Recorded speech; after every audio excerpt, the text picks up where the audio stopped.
കർത്താവിൻ്റെ ഉന്നതമായ നാമത്തിന് സ്തോത്രം ചെയ്യുന്നു. കർത്താവിൻ്റെ വിശുദ്ധ പൗരോഹിത്യത്തെ മഹത്വപ്പെടുത്തണമേ. കർത്താവിൽ സഭയിലുള്ള സാന്നിധ്യം പ്രകടമാക്കണമേ. അലങ്കോലം പിടിച്ച കുടുംബങ്ങൾ, കോലാഹലപ്പെട്ട കുടുംബങ്ങൾ, തമ്മിൽ സ്പർദ്ധയുള്ളവരെ, കണ്ടാൽ എതിർക്കുന്നവരെ, പരസ്പരം തകർച്ച ആഗ്രഹിക്കുന്നവരെ, സ്വന്തം രക്തത്തിലുള്ളൊരു പോലും കേസിൽ കുടുക്കി പരാജയപ്പെടുത്താൻ ആഗ്രഹിക്കുന്നവരെ, പൈശാചിക ശക്തിയാൽ ബന്ധിക്കപ്പെട്ട കുടുംബങ്ങളെ യേശു ക്രിസ്തു നാമത്തിലെ യേശു വിശ്വസിക്കുന്നതിൻ്റെ അശക്തിയാൽ അതിൻ്റെ ബാധിച്ചിരിക്കുന്ന എല്ലാവിധ തിന്മകളും അഴിഞ്ഞു മാറട്ടെ എന്ന് ഈശോനാമത്തിൽ കൽപ്പിക്കുന്നു. കർത്താവ് നിൻ്റെ വിശുദ്ധ പൗരോഹിത്യത്തെ മഹത്വപ്പെടുത്തണമേ.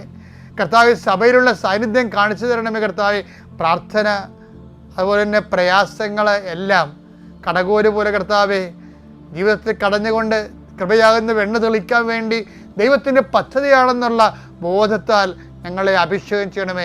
എൻ്റെ കർത്താവിനുതമായ നാമത്തിൽ ജോലി ചെയ്യുന്നവരെ ആശീർവദിക്കുന്നു, ജോലി തേടുന്നവരെ ആശീർവദിക്കുന്നു, ജോലി നഷ്ടപ്പെടാൻ പോകുന്നതിൻ്റെ പേര് സങ്കടപ്പെടുന്നവരെ ആശീർവദിക്കുന്നു, വിദേശങ്ങളിൽ ജോലി നഷ്ടപ്പെട്ട് തിരിച്ചു പോരാൻ വേണ്ടി ഗതികേട്ട് വരുന്നവരെ അത് അവിടെ തന്നെ നിലനിർത്തുന്നതിന് വേണ്ടിയുള്ള ദൈവിക തീരുമാനം ഉണ്ടാകാൻ വേണ്ടി പ്രാർത്ഥിക്കുന്ന കർത്താവെ, നാട്ടിലെ കടങ്ങളാലും ജോലിയില്ലാതെയും വിഷമിച്ചും ജോലിയില്ലാതെയും വിഷമിച്ചുമൊക്കെ അലയുകയും പ്രയാസപ്പെടുകയും മാസങ്ങളും ആയിട്ട് ആശുപത്രിയിൽ തന്നെ കഴിയുന്നവരുണ്ട്. ഈശോയെ, രഹസ്യം പുറത്തു വരാൻ പറ്റുന്നില്ലെങ്കിലും തങ്ങൾ നോക്കുന്ന രോഗി എങ്ങനെ മരിച്ചു കിട്ടിയാൽ കൊള്ളാമെന്ന് ആഗ്രഹിക്കുന്ന മാനുഷികമായ ബലഹീനമായ മക്കളുണ്ട് കർത്താവെ.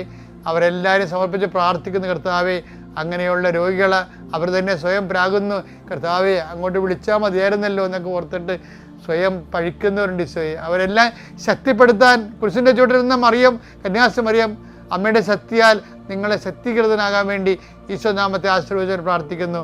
എൻ്റെ കർത്താവിൻ്റെ ഉന്നതമായ നാമത്തിൽ ജോലി നഷ്ടപ്പെട്ടവരെ, വീട് നഷ്ടപ്പെട്ടവരെ, സമാധാനം നഷ്ടപ്പെട്ടവരെ, സാമ്പത്തിക തകർച്ച വന്നുപോയവരെ, എല്ലാ തരത്തിലും കുടുങ്ങിയിരിക്കുന്നവരെ എല്ലാം യേശുനാമത്തിൽ അഴിച്ചു വിടപ്പെടുകയും നിങ്ങൾ സന്ധിക്കപ്പെടുകയും ചെയ്യട്ടെ. പിതാവും പുത്രനും പരിശുദ്ധ സർവ്വീശ്വരൻ നീക്കുവാമേ.